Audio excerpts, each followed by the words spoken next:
Good morning friends, I am M K Singh from the Oxbridge intermediate Hindi.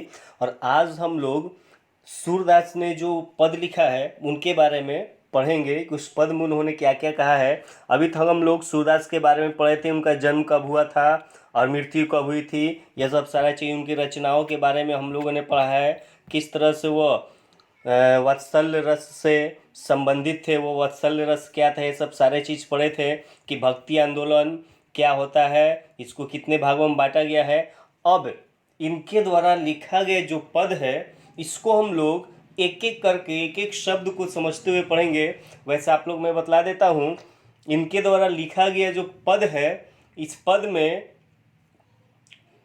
माता यशोदा जो है अपने बेटा यानी कि भगवान कृष्ण को जगाने के बारे में कहती है। यह दिगंत भाग 2 पाठ में पद शीर्षक कविता से लिया गया है। और इसके प्रथम पद में माता यशोदा सुबह होने की सूचना देते हुए जगाती है अपने बेटे कृष्ण को। एक दूसरे पद में पिता नंद की गोद में बैठकर श्री कृष्ण को भोजन करते हुए दिखाया गया है। यानी कि यहाँ पर 2 पद लिखा गया है। इसमें पद को 2 भागों में बांटा गया है। एक में उनकी माँ यशोदा जो है नंदलाल को जगाती है, दूसरे में उनके पिताजी अपने बेटे यह कृष्ण को भोजन कराते हैं। तो चलिए अब हम लोग समझते हैं। कह रहे हैं, जगिए ब्रजराज, यानी कि जग जाइए। ब्रजराज कहने का अर्थ होता है ब्रज के राजकुमार।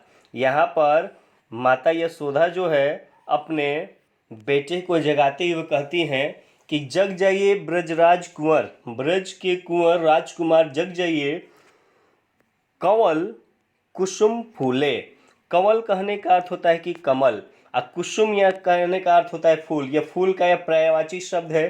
फूले कहने का अर्थ होता है कि खिल गया है। यानी कि भोर होने का वो संकेत देती हुई बहुत सारा उदाहरण देती है। कहती हैं, हे ब्रज के राजकुमार जग जाइए, क्योंकि कमल का फूल जो है यह खिल चुका है।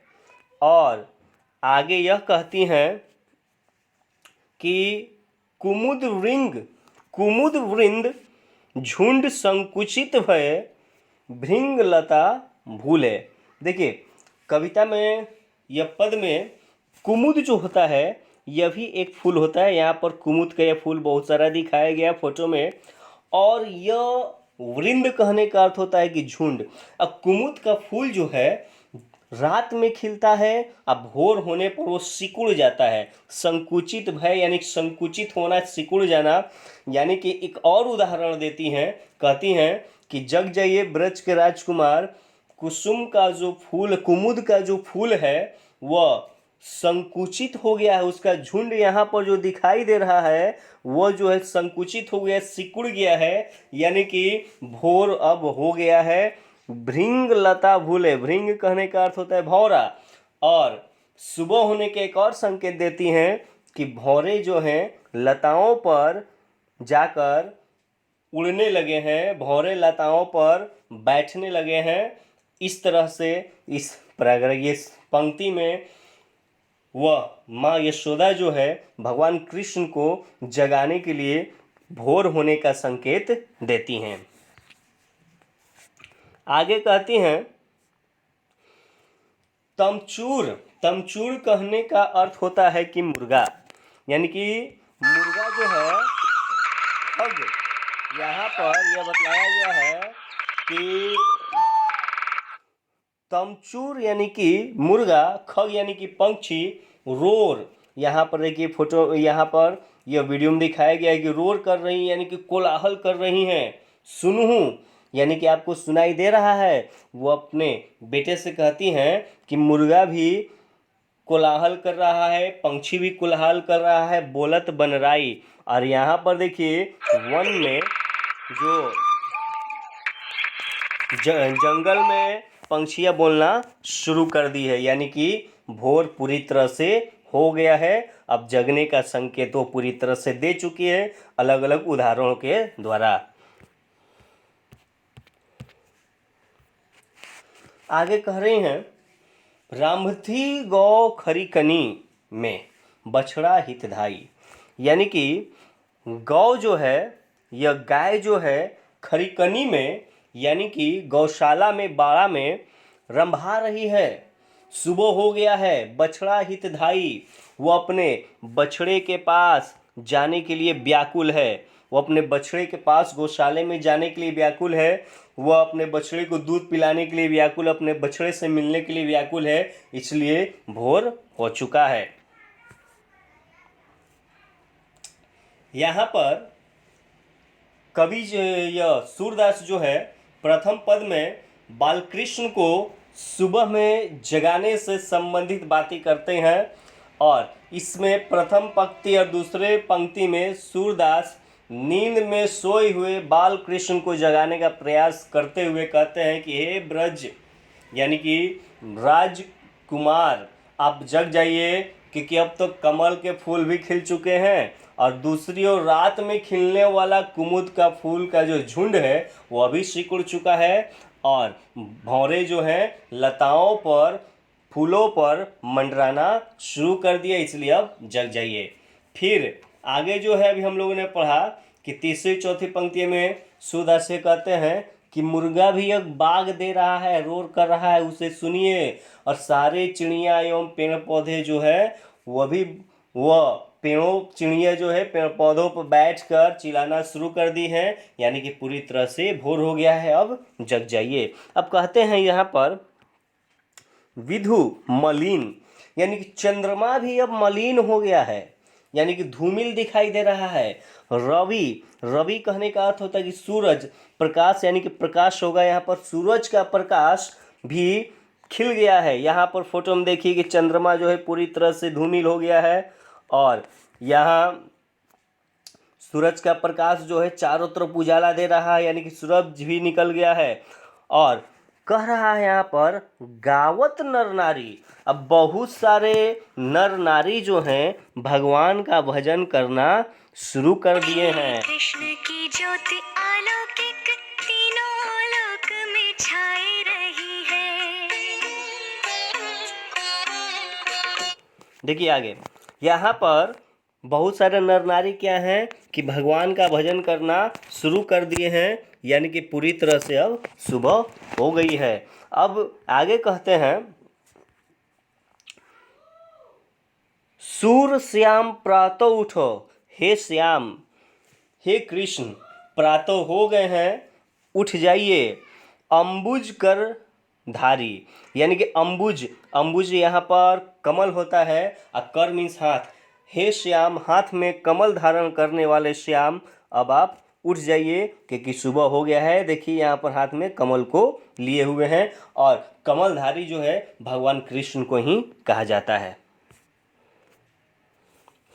अब देखिए दूसरे पद में, यहाँ तक तो था कि पहले पद में कृष्ण को जगाने की बात हो रहा है, और प्रथम पद में सूरदास ने अत्यंत मनोहर भाषा में प्रकृति के एक एक उदाहरण, जैसे कमल, कुमुद और भौरा, लता, मुर्गा, गाय, बछड़ा, चंद्रमा, सूरज, नर नारी के द्वारा कृष्ण के कानों में यह सूचना पहुंचाने की कोशिश की है कि सब लोग जग गए हैं और आप भी जग जाइए।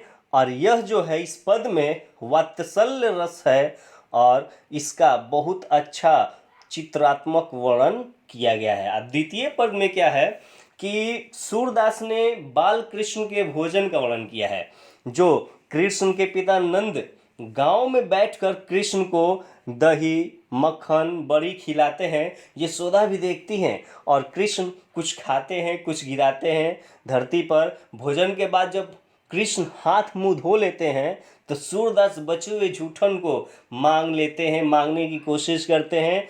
कवि ने इसमें भी वात्सल्य रस का मनोरम चित्रांकन किया है। तो यह जो है, यह दूसरा पद जिसमें कृष्ण के भोजन के बारे में सूरदास ने बात किया है, उसके बारे में समझते हैं। कर कि जेवंत श्याम नंद की कन्या, यानी कि जो श्याम जो है, कृष्ण भगवान जो है, नंदलाल अपने पिता कि कन्या गोद में बैठे हुए हैं और वह उनको भोजन करा रहे हैं। गोद में बैठकर वह भोजन करा रहे हैं। ठीक है। कछु खात कछु धरनी गिरावत, कुछ तो खा रहे हैं और कुछ धरती पर गिरा रहे हैं। ठीक है। छवि निखरती नंद रनिया, और इस छवि को, इस मनोरम दृश्य को, इस शोभा को यह नंद रनिया जो है, उनकी माँ जो है यशोदा जो है, काफ़ी अच्छी तरह से वह देख रही है, निहार रही है और बहुत खुश हो रही है इस शोभा को देखकर, इस मनोरम दृश्य को देखकर।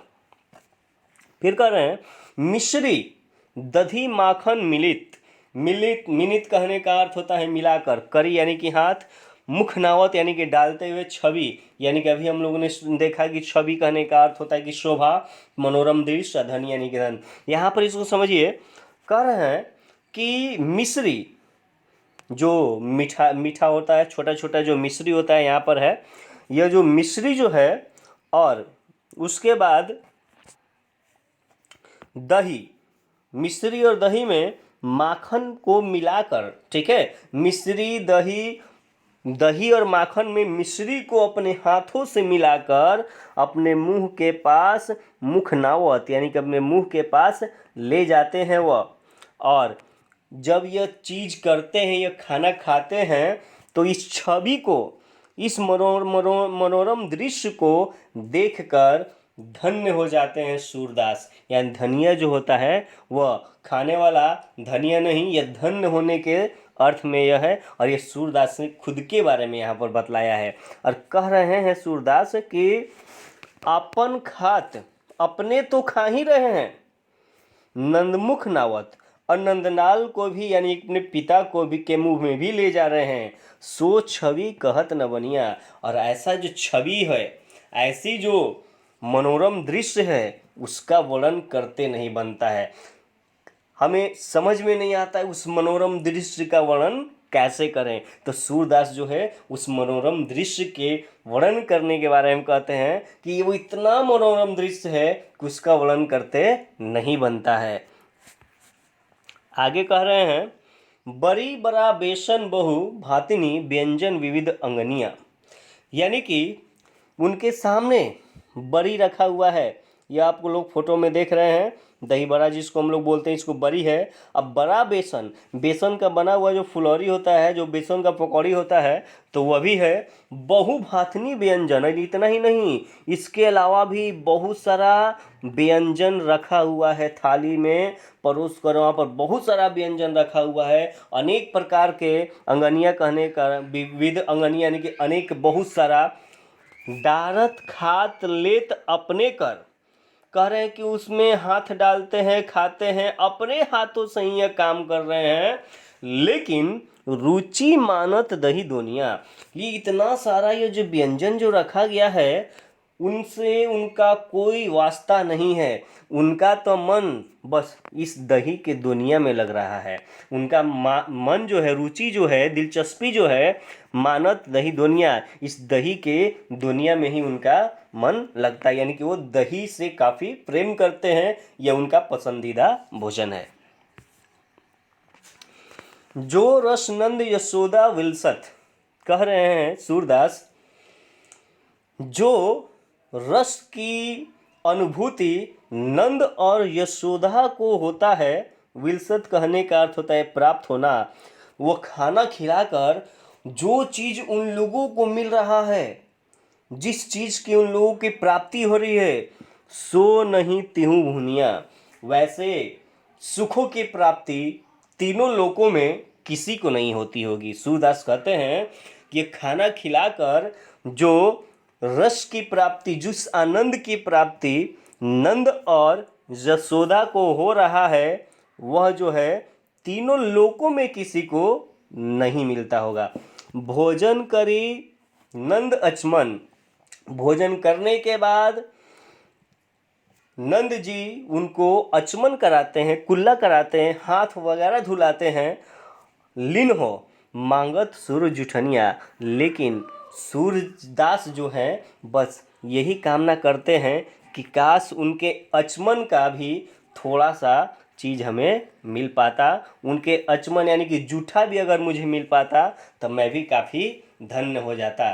तो यहाँ पर सूरदास जो है कहते हैं अंतिम पैराग्राफ में पूरी तरह से कि कृष्ण दही में मिश्री और माखन को हाथ से मिलाकर खाते हैं तो कुछ दही उनके मुंह पर लग जाती है, जिस कारण उनकी ये छवि देखकर सूरदास धन्य हो जाते हैं। सूरदास कहते हैं कि भोजन करते हुए भी कृष्ण को देखकर जो आनंद, जो रस नंद और यशोदा को प्राप्त हो रहा है वो तीनों लोकों में किसी को मिलना दुर्लभ है।